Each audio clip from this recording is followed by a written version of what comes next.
Okay students, तो 8 point को discuss करने के बाद रिमेनिंग 2 पॉइंट्स जो कंडेंसेशन पॉलीमर के बचे हुए हैं, आइए उसको भी हम लोग डिस्कस कर लेते हैं। 9th पॉइंट क्या कहता है कि functionality of condensation polymer is two. मैंने कल भी आपको बताया था फंक्शनैलिटी के बारे में। देखिए, फंक्शनैलिटी का सिंबल होता है स्मॉल एफ और फंक्शनैलिटी का मतलब होता है number of double bond, number of triple bond या फिर नंबर ऑफ फंक्शनल ग्रुप, या फिर इसी बात को बुक्स वगैरह में लिखा होता है number of bonding site, number of reactive site. आप डबल ट्रिपल बॉन्ड के नंबर को काउंट कर लें या फिर आप फंक्शनल ग्रुप के नंबर को काउंट कर लें, तो वो फंक्शनल ग्रुप के नंबर को बताने वाला या फिर डबल ट्रिपल बॉन्ड के नंबर को बताने वाला जो टर्म है उसी को हम लोग फंक्शनैलिटी कहते हैं। अभी अभी मैंने आपसे सेकंड कंडेंसेशन पॉलीमर का सेकंड पॉइंट में मैंने आपको बताया कि कंडेंसेशन पॉलीमर्स बनाने के लिए जो हम मोनोमर्स लेंगे वो monomer by functional group containing होना चाहिए, 2 फंक्शनल ग्रुप रखने वाला होना चाहिए। जैसे अभी अभी मैंने नाइलॉन 6,6 नाम का एक पॉलीमर बना के आपको दिखाया। उसको बनाने के लिए मैंने 2 डिफरेंट टाइप का मोनोमर लिया, एक एसिड लिया था और एक बेस लिया था। एसिड में मैं एडिपिक एसिड लिया और बेस में मैं हेक्सामिथाइलिन डाइअमीन लिया। तो ये देखिए हेक्सामिथाइलिन डाइअमीन लिखा हुआ है और ये देखिए नीचे में आपका एडिपिक एसिड लिखा हुआ है। अगर मैं इसमें आपसे पूछूं कि how many functional group are present, तो आप काउंट करेंगे कि एक एमीन राइट हैंड साइड में है और एक एमीन फंक्शनल ग्रुप जो है वो लेफ्ट हैंड साइड में है। तो इस मोनोमर्स में 2 फंक्शनल ग्रुप प्रेजेंट हैं, इसीलिए इस मोनोमर से अगर हम कोई पॉलीमर बनाएंगे तो वो पॉलीमर का फंक्शनैलिटी जो होगा वो 2 होगा। उसी तरीके से आप इसको देखिए एडिपिक एसिड को। इस एडिपिक एसिड में जिसका नाम हेक्सेन 1,6 डाइकार्बोक्सिलिक एसिड भी है, राइट हैंड साइड में आपको एक कार्बोक्सिल फंक्शनल ग्रुप दिख रहा है, लेफ्ट हैंड साइड में भी आपको एक कार्बोक्सिल फंक्शनल ग्रुप दिख रहा है। तो इस एडिपिक एसिड नाम के मोनोमर में 2 फंक्शनल ग्रुप प्रेजेंट हैं, इसीलिए इस मोनोमर से अगर हम कोई पॉलीमर बनाते हैं तो उस पॉलीमर का फंक्शनैलिटी भी 2 होगा। तो कंडेंसेशन पॉलीमर्स बनाने के लिए हम ऐसे मोनोमर को सेलेक्ट करते हैं जिसमें 2 फंक्शनल ग्रुप प्रेजेंट होता है और इसीलिए कंडेंसेशन पॉलीमर का जो फंक्शनैलिटी होता है वो 2 होता है। और अब 10th पॉइंट और लास्ट पॉइंट सुनिए स्टूडेंट, क्या कहता है। 10th पॉइंट आपको लिखा हुआ है कि कंडेंसेशन पॉलीमर, ध्यान से देखिए क्या लिखा हुआ है, condensation polymer are divided into 3 classes, 1, 2, 3, 4। ये सेम टाइप में आएगा, ये सेम टाइप में आएगा 1, 2 और ये 3rd। अच्छा, पहला क्या लिखा हुआ है, पॉलीईस्टर।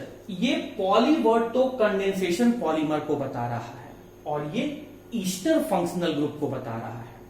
ऐसे पॉलीमर, ऐसे कंडेंसेशन पॉलीमर जिसमें ईस्टर फंक्शनल ग्रुप प्रेजेंट हो, या फिर समझिए स्टूडेंट, आप छोटे से क्लास में पढ़े होंगे कि एसिड और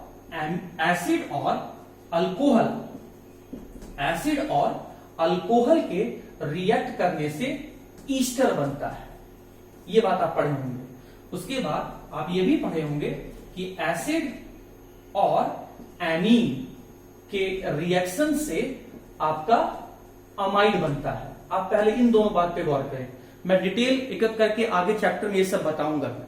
पहले आप यहां ध्यान दें, ऐसे कंडेंसेशन पॉलीमर जिसमें ईस्टर फंक्शनल ग्रुप प्रेजेंट हो, ऐसे ही कंडेंसेशन पॉलीमर को हम लोग पॉलीईस्टर कहते हैं। या ऐसे कंडेंसेशन पॉलीमर जिनके मोनोमर्स में एसिड और अल्कोहल फंक्शनल ग्रुप प्रेजेंट हो, तो ऐसे ही कंडेंसेशन पॉलीमर को हम लोग पॉलीईस्टर कहते हैं। ये मान लेते हैं कि मोनोमर है, ये मान लेते हैं कि ये मोनोमर है और मोनोमर के मिलने से ये पॉलीमर बना हुआ है। तो जरा पॉलीमर में देखिए, आपको पॉलीमर में कौन सा फंक्शनल ग्रुप दिख रहा है, ईस्टर आपको दिख रहा है। तो ऐसे पॉलीमर जिसमें ईस्टर फंक्शनल ग्रुप प्रेजेंट हो, या ऐसे पॉलीमर्स जिसके मोनोमर्स में एसिडिक और अल्कोहल मतलब कार्बोक्सिल फंक्शनल ग्रुप और हाइड्रोक्सी फंक्शनल ग्रुप प्रेजेंट हो, और उसके पॉलीमर्स में ईस्टर फंक्शनल ग्रुप प्रेजेंट हो। मैं फिर से रिपीट करूं, उसमें ध्यान सुनना। ऐसे कंडेंसेशन पॉलीमर्स जिसके मोनोमर्स में carboxyl acidic functional group present हो और हाइड्रोक्सिल फंक्शनल ग्रुप प्रेजेंट हो मोनोमर्स में, लेकिन पॉलीमर्स में ईस्टर फंक्शनल ग्रुप प्रेजेंट हो, तो ऐसे कंडेंसेशन पॉलीमर को पॉलीईस्टर कहते हैं। उसी तरीके से फिर देखिए सेकेंड क्लास में पॉली वर्ड का क्या मतलब है? Condensation polymer. अमाइड ये फंक्शनल ग्रुप को बता रहा है। और हम लोग छोटे से क्लास में क्या पढ़े हैं कि अमाइड जो कंपाउंड है वो किस किस के रिएक्शन से बनता है? एसिड के और एमीन के रिएक्शन से अमाइड बनता है। तो हम अगर कहते हैं कि ये मोनोमर्स में कार्बोक्सिल फंक्शनल ग्रुप प्रेजेंट है और सेकेंड टाइप के मोनोमर में एमीन फंक्शनल ग्रुप प्रेजेंट है, तो इन दोनों के रिएक्शन से क्या बनेगा? अमाइड। और ये अमाइड क्या बनेगा? आपका होगा पॉलीमर्स होगा। तो इसको हम ऐसे कह सकते हैं कि ऐसे पॉलीमर्स जिनके मोनोमर्स में कार्बोक्सिलिक एसिड फंक्शनल ग्रुप और एमीन फंक्शनल ग्रुप प्रेजेंट हो, लेकिन पॉलीमर्स में अमाइड फंक्शनल ग्रुप प्रेजेंट हो, तो ऐसे हम लोग कंडेंसेशन पॉलीमर्स को पॉली अमाइड कहते हैं। थर्ड क्या है हम लोग का स्टूडेंट? बेकलाइट। अब बेकलाइट के बारे में डिटेल तो आगे पढ़ेंगे, लेकिन इसको हम लोग ऐसे कहेंगे कि वैसा कंडेंसेशन पॉलीमर जो फिनॉल और फॉर्मल्डिहाइड के मिलने से बनता है। मैं फिर से रिपीट कर रहा हूं, ऐसा पॉलीमर जो फिनॉल और फॉर्मल्डिहाइड नाम के मोनोमर के मिलने से बनता है, ऐसे पॉलीमर को हम लोग बेकलाइट कहेंगे। और मेलामाइन क्या है?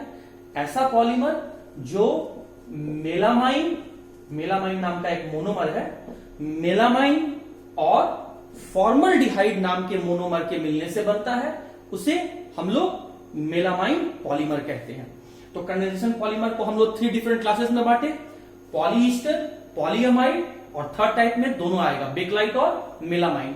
वैसे कंडेंसेशन पॉलीमर जिसके मोनोमर में कार्बोक्सिल फंक्शनल ग्रुप और हाइड्रोक्सिल फंक्शनल ग्रुप प्रेजेंट हो और लेकिन उसके पॉलीमर्स में ईस्टर फंक्शनल ग्रुप प्रेजेंट